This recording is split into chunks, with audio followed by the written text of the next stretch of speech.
Depressed characters, for their type, are some of the most relatable in fiction. And Boomer is the one to vessel this moniker throughout the waters of the big city port.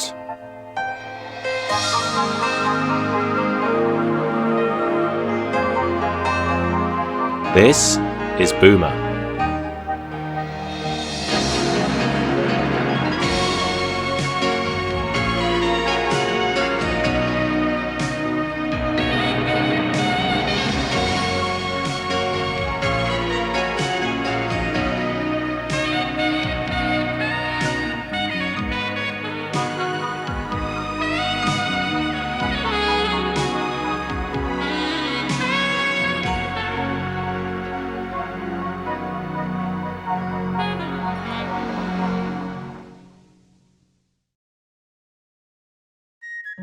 We're going strong so far with this year's Tugs month, so let's keep it going with the unlucky Tug himself, Boomer. Despite being a character that only has one major appearance during Tugs' tenure, Boomer made quite the impact on the show's cast.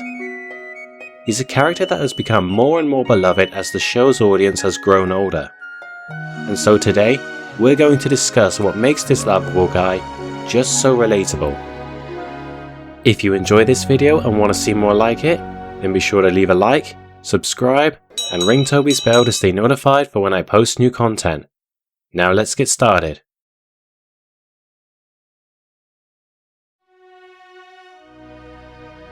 Before we discuss Boomer himself, I feel that it's important for us to define what a relatable character is, and how this translates to our jinxed friend.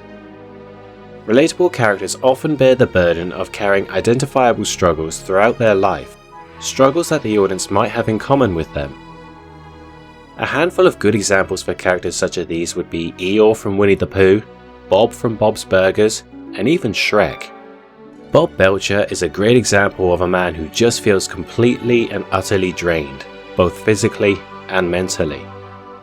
Despite having a job and a family that he clearly loves, Bob is often worn out to the point where he's just completely drained of energy and enthusiasm, mirroring someone who is experiencing burnout. Eeyore is an interesting figure when shown next to his friends.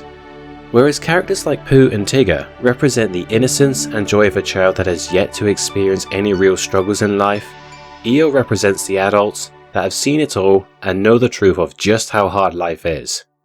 And of course, there's Shrek. Despite putting on a big tough guy exterior, Shrek suffers from a severe case of low self-esteem, brought on by all the mistreatment and unwarranted prejudice that he has received purely for being an ogre. Hence why he closed himself off as much as possible in order to avoid being hurt. Now then, with those examples out of the way, let's take a look at Boomer and see just how these traits translate over into his character.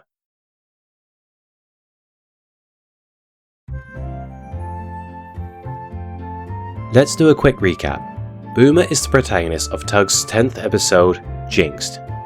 One night in the estuary, 10 Cents and Sunshine discover an unfamiliar Tug named Boomer. As he appears to be drifting and possibly in trouble, they approach in order to help him. Boomer explains that he has been jinxed for the majority of his life after he was sold and received a name change. Despite his best efforts, unexplainable mishaps just keep happening. Naturally, nobody believes him, but after several attempts at trying to rectify Boomer's issues, all of which went completely nowhere, Captain Star ends up sending Boomer to Lucky's yard, with strict instructions that he was never to be used as a Tug ever again. It seems like a sad end to a miserable life. Only we, along with 10 Cents and Sunshine, get a nice surprise when we find out that Boomer has been converted into a houseboat. This ends up getting rid of the jinx, and Boomer now resides happily upriver, where he will now spend the rest of his days jinx-free. So what is it that makes Boomer so relatable? Well, I think it comes down to two specific elements, those being his run of bad luck, but more so his persona. Boomer's run of bad luck is something that I think almost anyone can relate to. We've all had those periods in time where nothing ever seems to go right for us, no matter how hard we try. When this goes on for long enough, it can often result in depression, which is where Boomer's persona and the most relatable aspect of his character comes into play. It's never outright said that Boomer has depression, but I think it's clear that this was the show's intention. Boomer is always either pessimistic, sarcastic, bitter, or some combination of all of them. Despite having the support of others, he's clearly given up and has just had enough. It even gets to the point where he ends up feeling like a burden to others, which only gets him down even more, to the point where he becomes outright suicidal. All I want to do is sink and become a home for the fishes. Then I won't jinx anyone. This is bound to hit hard for a lot of people. Plenty of us have felt ashamed at not being able to lift our spirits, despite having others around for support. No matter what they say or do, we just can't pull ourselves out of this mindset, which sometimes gets other people down too. Boomer's attitude gets so bad that he becomes almost unfazed by everything that happens to him. He doesn't even flinch when his munition barge explodes.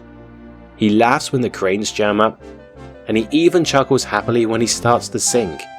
He's clearly so used to it at this point that he seems to have accepted that, at least in his mind, that he'll never have a happy life. One question I'm sure fans may have asked is, how did Boomer end up in the estuary anyway? He's clearly not from the port, as the switchers don't recognise him. My personal theory is that Boomer was so unhappy with his life that he just ran away from whatever previous home he had until he ran out of steam. Which again is something that a lot of people with depression have been known to do. I think that he did this in order to prevent his jinx from inconveniencing anyone. We know from the end of this episode that he was more concerned with what the jinx did to others than himself. Well, let's hope the jinx left you. It's what it did to others that worried me the most. Thankfully, Boomer does get his happy ending, which I feel is also a nod to what makes his whole story so relatable, as everyone is indeed capable of finding happiness. Sometimes, the solution just might not be what you expected.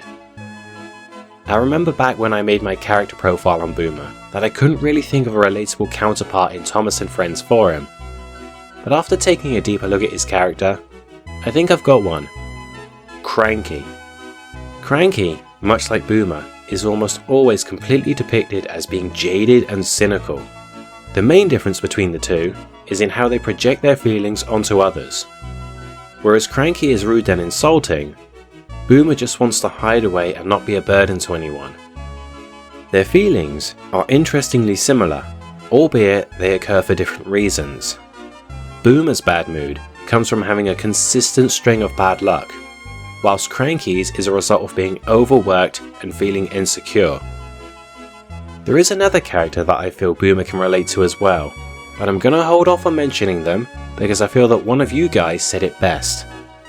Now then, let's cap off this section with some of the comments that I received on my community post about Boomer that I made a while back.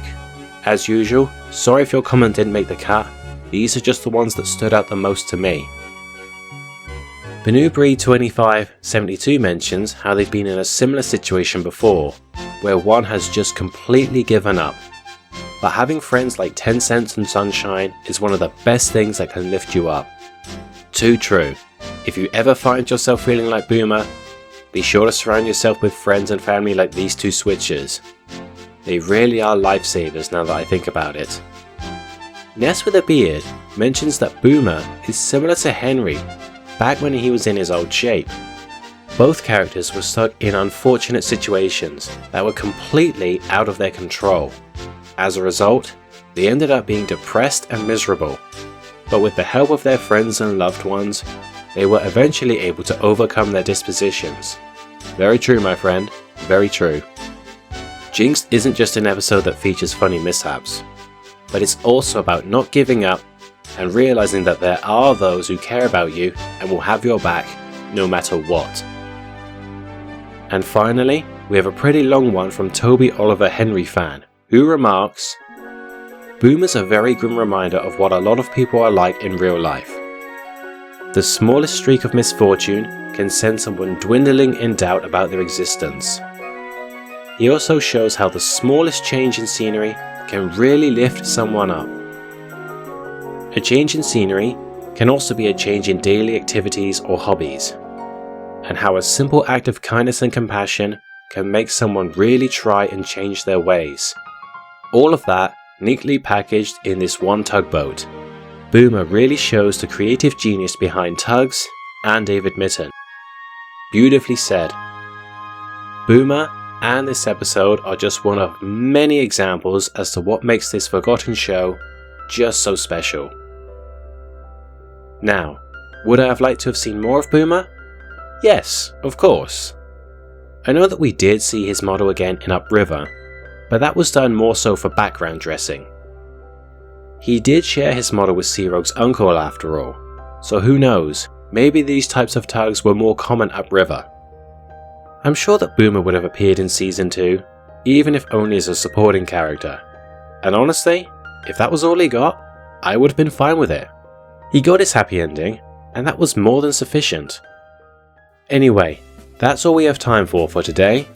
As always, I want to thank you all for watching, and I hope that you enjoyed my little ramble on this lovable unlucky oaf from Tugs. Be sure to let me and everyone else know what you think of Boomer and his Spotlight episode down in the comments.